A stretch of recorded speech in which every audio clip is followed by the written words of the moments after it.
السلام علیکم ورحمۃ اللہ وبرکاتہ۔ آج کا ہمارا ٹاپک ہے نصیب۔ نصیب کیا ہے؟ نصیب کا مطلب صرف یہ نہیں ہوتا کہ تمہیں کیا ملتا ہے۔ نصیب کا مطلب یہ بھی ہوتا ہے کہ تم کس چیز سے بچ جاتے ہو۔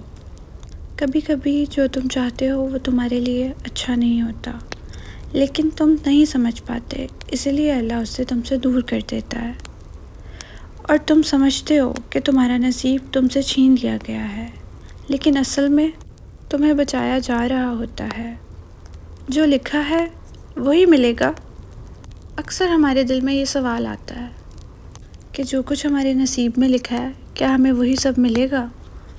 یاد رکھو، جو تمہارے نصیب میں ہے وہ تم سے کبھی نہیں چھینا جا سکتا، اور جو تمہارے نصیب میں نہیں ہے وہ تمہیں کبھی نہیں مل سکتا، چاہے تم کتنی بھی کوشش کر لو، چاہے تم کتنی بھی پلاننگ کر لو، آخر میں ہوتا وہی ہے جو اللہ نے لکھا ہوتا ہے۔ اسی لیے ہر چیز کے لیے سٹریس لینا، ہر بات پر ٹوٹ جانا، یہ سب بیکار ہے، کیونکہ نصیب ہمارے کنٹرول میں نہیں ہے بلکہ اللہ کے کنٹرول میں ہے، اور اللہ جسے چاہے وہ عطا کرتا ہے، اور جسے چاہے اللہ کچھ بھی نہیں دیتا بلکہ اسے خالی ہاتھ رکھتا ہے۔ اللہ تعالیٰ دنیا میں سب انسانوں کو برابر کی دولت نہیں دیتے، بلکہ سب انسانوں کا اپنا الگ نصیب ہوتا ہے۔ کوئی غریب ہوتا ہے تو کوئی امیر۔ ہم کسی کے ساتھ اپنا کمپیریزن کبھی بھی نہیں کر سکتے، اور اگر ہم کسی اور کے ساتھ اپنا کمپیریزن کرتے ہیں تو وہ ہمارے اپنے لیے برا ہوتا ہے، کیونکہ ہم وہ سوچ سوچ کر اپنے آپ کو سٹریس میں ڈالتے ہیں۔ یہ دنیا، یہ زندگی، یہ سب اللہ کے کنٹرول میں ہے۔ تمہاری ہر خوشی، ہر دکھ، ہر ملنا، ہر بچھڑنا، سب لکھا جا چکا ہے۔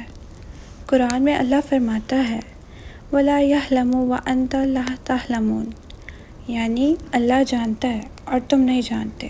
تم سوچتے ہو یہ چیز میرے لیے اچھی ہے، لیکن اللہ جانتا ہے کہ وہ تمہیں نقصان دے سکتی ہے، اسی لیے وہ تمہیں اس سے دور کر دیتا ہے۔ کبھی کبھی جو تم چاہتے ہو وہ تمہیں نہیں ملتا اور تم ٹوٹ جاتے ہو، لیکن قرآن میں اللہ فرماتے ہیں ہو سکتا ہے تم کسی چیز کو پسند نہ کرو، لیکن وہ تمہارے لیے بہتر ہو۔ اگر تمہیں ہر وہ چیز مل جائے جو تم چاہتے ہو تو شاید تم برباد ہو جاؤ، اسی لیے اللہ تمہیں دیتا بھی ہے اور روکتا بھی ہے، دونوں ہی تمہارے لیے بہتر ہوتے ہیں۔ تم کہتے ہو میں نے اتنی دعا کی پھر بھی کچھ نہیں ملا، لیکن تم یہ بھول جاتے ہو کہ اللہ ہر دعا سنتا ہے۔ قرآن میں اللہ ایک اور جگہ فرماتا ہے مجھ سے دعا کرو میں تمہاری دعا قبول کروں گا، لیکن قبول ہونے کے طریقے ہوتے ہیں۔ تمہیں وہی مل جاتا ہے جو تم مانگتے ہو، یا تمہیں اس سے بہتر مل جاتا ہے، یا پھر اللہ کسی بری چیز سے بچا لیتا ہے۔ تو جب دعا ڈیلے ہو تو یہ مت سوچو کہ اللہ نہیں سن رہا، بلکہ یہ سوچو اللہ تمہارے لیے کچھ اور بہتر تیار کر رہا ہے۔ سب سے بڑا سوال دیر کیوں ہوتی ہے؟ کیونکہ اللہ کا وقت پرفیکٹ ہوتا ہے۔ قرآن میں آتا ہے اِنَّ مَعَ الْعُسْرِ یُسْرًا، یعنی ہر مشکل کے ساتھ آسانی ہے۔ مطلب مشکل پرماننٹ نہیں ہوتی، آسانی ضرور آتی ہے، لیکن وقت پر۔ کبھی کوئی انسان تمہاری زندگی سے چلا جاتا ہے اور تم سوچتے ہو یہ میرے نصیب میں کیوں نہیں تھا، اور پھر اللہ فرماتا ہے کوئی بھی مصیبت اللہ کے حکم کے بنا نہیں آتی۔ مطلب جو گیا وہ اللہ کے فیصلے سے گیا، اور جو آئے گا وہ بھی اللہ کے فیصلے سے آئے گا۔ سکون کب ملے گا؟ جب تم یہ مان لو گے کہ اللہ کا پلان تمہارے پلان سے بہتر ہے۔ جب تم یہ کہہ دو یا اللہ میں راضی ہوں، تب دل ہلکا ہو جاتا ہے، تب انسان رو کر بھی سکون محسوس کرتا ہے۔ نصیب اللہ تعالیٰ کے علم اور اس کی حکمت کا حصہ ہے۔ ہر چیز جو انسان کی زندگی میں ہوتی ہے وہ اللہ کے فیصلے سے ہوتی ہے۔ انسان کو صرف اتنی سمجھ دی گئی ہے کہ وہ کوشش کرے اور نتیجہ اللہ پر چھوڑ دے۔ نصیب کا مطلب صرف لکھا ہوا مقدر نہیں، بلکہ وہ راستہ بھی ہے جو اللہ انسان کے لیے آسان یا مشکل بنا دیتا ہے، اس کی نیت اور اس کے عمل کے مطابق۔ اسی لیے مومن کبھی مایوس نہیں ہوتا، کیونکہ اسے یقین ہوتا ہے کہ جو بھی ہوتا ہے اللہ کی حکمت سے ہوتا ہے۔ نصیب پر بھروسہ کرو مگر کوشش کبھی نہ چھوڑو۔ انسان کو اختیار دیا گیا ہے، آپ کو فیصلہ کرنا ہوتا ہے، صحیح یا غلط۔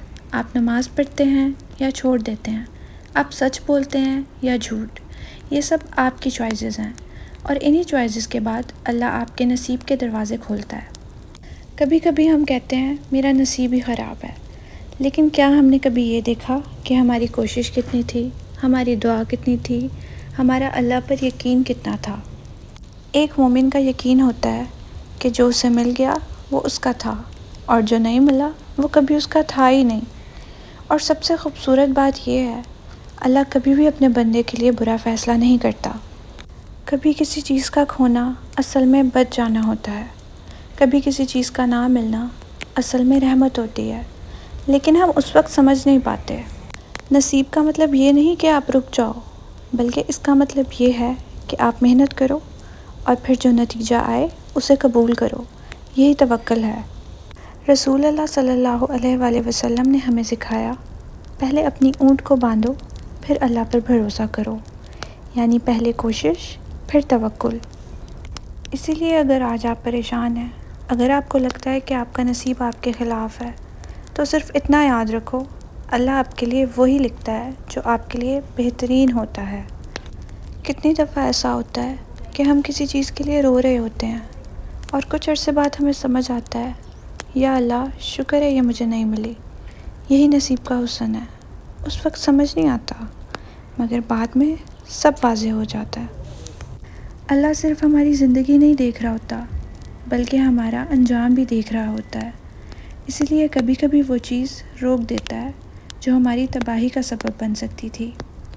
اسی لیے مومن کا کام صرف یہ ہے کہ وہ محنت کرے، دعا کرے، اور پھر اللہ کے فیصلے پر راضی رہے۔ یاد رکھو، نصیب صرف پیسہ، جاب یا رشتوں کا نام نہیں ہے۔ نصیب کا سب سے بڑا حصہ ہدایت ہے۔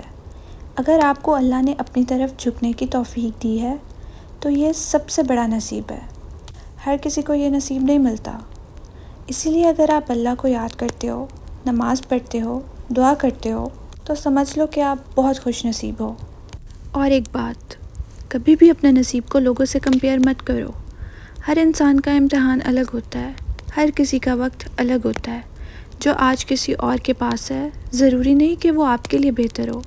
اللہ ہر بندے کو اس کی حیثیت، اس کی ضرورت اور اس کے مستقبل کے مطابق دیتا ہے۔ اسی لیے دوسروں کو دیکھ کر مایوس ہونے کے بجائے اپنے رب پر یقین رکھو، کیونکہ جب اللہ دیتا ہے تو بہترین وقت پر دیتا ہے۔ اگر آپ اپنے نصیب سے راضی ہیں تو کمنٹس میں الحمدللہ ضرور لکھیں۔ اللہ حافظ۔